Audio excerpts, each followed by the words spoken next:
Hello বন্ধুরা, কোটি বছর ধরে টিকে থাকা প্রাণীদের অবাক করা রহস্য। মহাসাগরের নিচে গভীর অন্ধকারে ধীরে ধীরে ভেসে বেড়াচ্ছে অসংখ্য প্রাণী। আজকে আমরা জানবো সেসব প্রাণীদের কথা যারা পৃথিবীর জন্মলগ্ন থেকেই টিকে আছে, যাদের বলা হয় জীবন্ত জীবাশ্ম। এটা শুধু বিজ্ঞানের নয়, এটি সময়ের টিকে থাকার প্রাকৃতিক অসাধারণ রহস্য।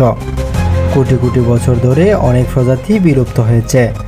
ডাইনোসরের মতো মহাকাশ জীবও টিকে থাকতে পারেনি, কিন্তু কিছু প্রাণী এমনও ছিল যারা আশ্চর্যজনকভাবে সময়কে জয় করেছে। এদের বলা হয় লিভিং ফুসলেস, কারণ এরা কোটি বছর আগেও যেমন ছিল আজও প্রায় একই রকম রয়ে গেছে। বিবর্তনের গতি যেন তাদের ছুঁতে পারেনি। প্রথমেই বলি হর্ষ ক্রাবের কথা। যদিও নামের শেষে ক্রাব, কিন্তু এটি আসলে কাঁকড়া নয়, এরা আরাকনিড পরিবারের সদস্য, অর্থাৎ মাকড়সা এবং বিচ্ছুর আত্মীয়। এই প্রাণী পৃথিবীতে রয়েছে প্রায় ৪৫ কোটি বছর ধরে, অর্থাৎ ডাইনোসরদের বহু আগে। তাদের নীল রক্ত রয়েছে, যা চিকিৎসা বিজ্ঞানে অসাধারণভাবে ব্যবহৃত হয়, বিশেষ ওষুধের বিশুদ্ধতা পরীক্ষায়।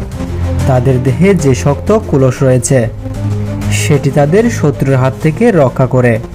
আর এদের বিবর্তন প্রক্রিয়া এত দৃঢ় যে বিজ্ঞানীরা বলেন এরা যেন সময়ের মধ্যেই জমে গেছে। কোয়েলাকান্ত মাছ।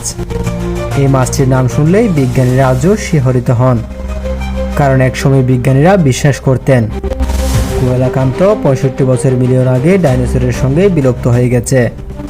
কিন্তু ১৯৩৮ সালে দক্ষিণ আফ্রিকার উপকূলে এক জেলের জালে ধরা পড়ে এক অজানা মাছ।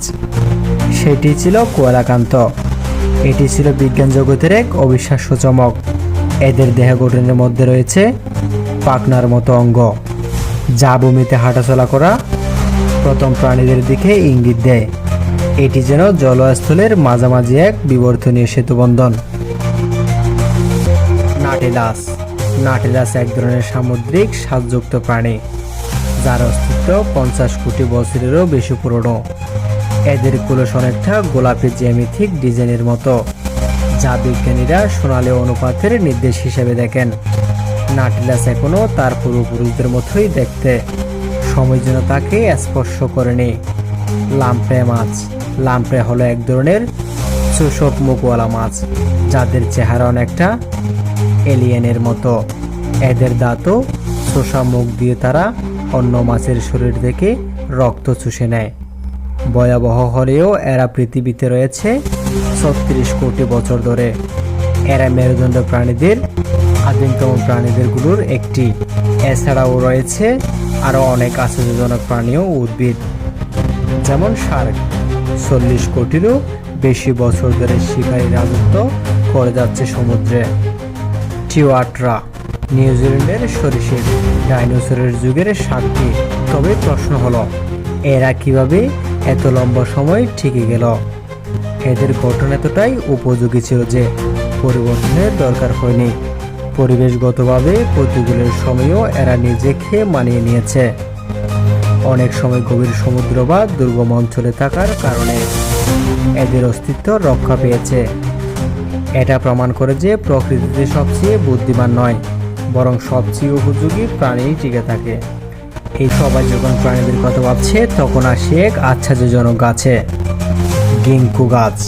এই গাছের ইতিহাস ২৭ কোটি বছরের পুরনো।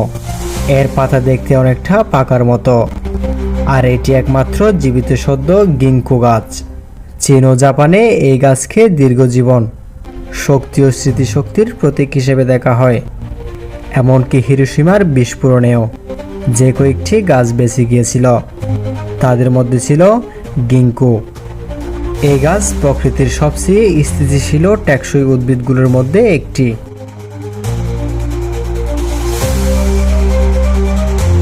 এই জীবন্ত জীবাশ্মেরা শুধু প্রাকৃতিক ইতিহাসে নয়, এরা আমাদের অস্তিত্ব, পরিবেশ ও টিকে থাকার পাঠ দেয়।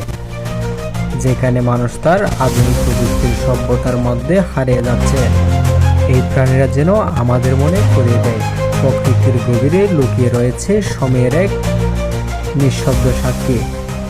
তাদের বাঁচিয়ে রাখা মানে শুধুমাত্র একটি প্রজাতিকে রক্ষা নয়, বরং সময়ের ইতিহাস, পৃথিবীর স্মৃতিও প্রকৃতির বিষয়ময় করে ধরে রাখা।